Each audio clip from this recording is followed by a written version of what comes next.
Good morning बच्चों। आज हम राम लक्ष्मण परशुराम संवाद के अतिरिक्त प्रश्न करेंगे। हमारा प्रश्न है, राम लक्ष्मण परशुराम संवाद में लक्ष्मण ने वीर योद्धा की क्या क्या विशेषताएं बताई है। राम लक्ष्मण परशुराम संवाद में गोस्वामी तुलसीदास द्वारा रचित पदों के माध्यम से लक्ष्मण ने वीर योद्धा की विशेषता बताते हुए कहा है कि वीर योद्धा कभी भी धैर्य को नहीं छोड़ता। वह युद्ध भूमि में अपनी वीरता का प्रदर्शन शत्रु से युद्ध करके करता है। बुद्धिमान योद्धा रणभूमि में शत्रु का वध करता है और अपने शौर्य का प्रदर्शन करता है। इसके विपरीत कायर व्यक्ति युद्ध भूमि में स्वयं की बड़ाई करता है। सामने अपने से वीर शत्रु को पाकर वह अपने मुंह मियाँ मिट्ठू बनता है। वीर योद्धा अपनी बड़ाई स्वयं नहीं करता, उसकी बड़ाई तो युद्ध भूमि में उसकी वीरता के कौशल से ही हो जाती है। धनुष को तोड़ने वाला कोई आपका ही सेवक होगा के आधार पर राम के स्वभाव पर टिप्पणी लिखिए। कि जब परशुराम ने आकर पूछा था कि यह धनुष किसने तोड़ा है, तो श्री राम ने कहा था कि आप ही का एक दास है। तो राम ने स्वयं को परशुराम का दास बताया। इस आधार पर हमें राम के स्वभाव के बारे में लिखना है। राम लक्ष्मण परशुराम संवाद में यह कोई आपका ही दास होगा वाक्य के आधार पर भगवान श्री राम शील स्वभाव के होने का पता चलता है।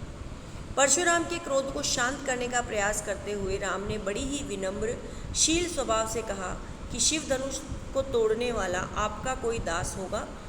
ऐसा कहने से पता चलता है कि वे अत्यंत शांत और विनम्र स्वभाव के हैं। उनकी वाणी में मधुरता का गुण विद्यमान है।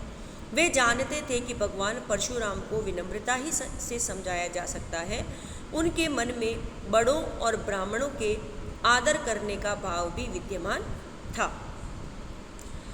परशुराम जी ने अपने फरसे की क्या विशेषता बताई है। राम लक्ष्मण परशुराम संवाद में तुलसीदास जी के अनुसार परशुराम जी ने अपनी शस्त्र विद्या पर अत्यंत विश्वास जताया था।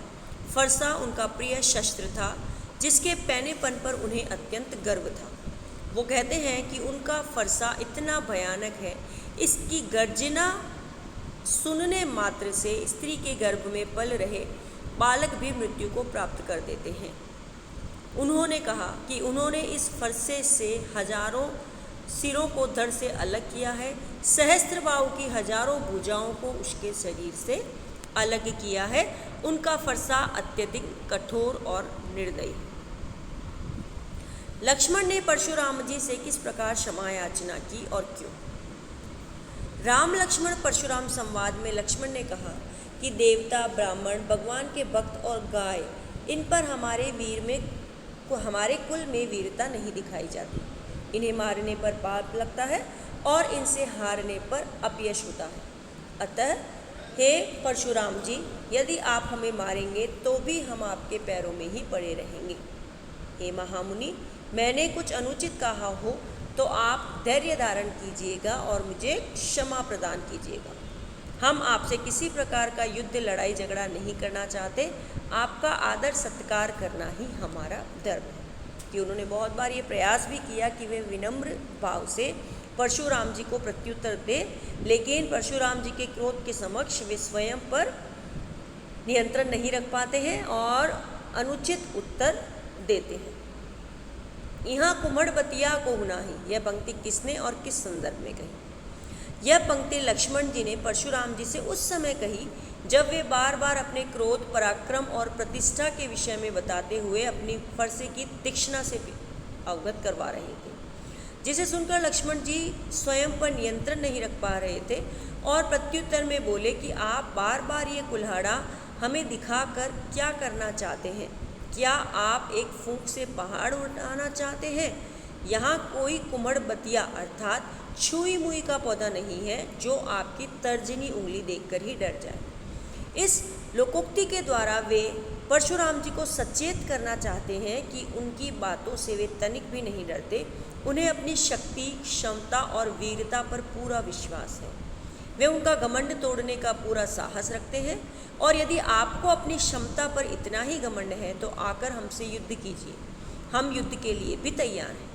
हम तो आपको एक ऋषि महात्मा समझकर छोड़ रहे हैं, पर हम ब्राह्मण ऋषि महात्माओं के साथ युद्ध नहीं करते हैं, लेकिन अपनी वीरता पर कोई संशय करे ऐसी भी वो स्थिति उत्पन्न अपने जीवन में नहीं होने देना चाहेंगे।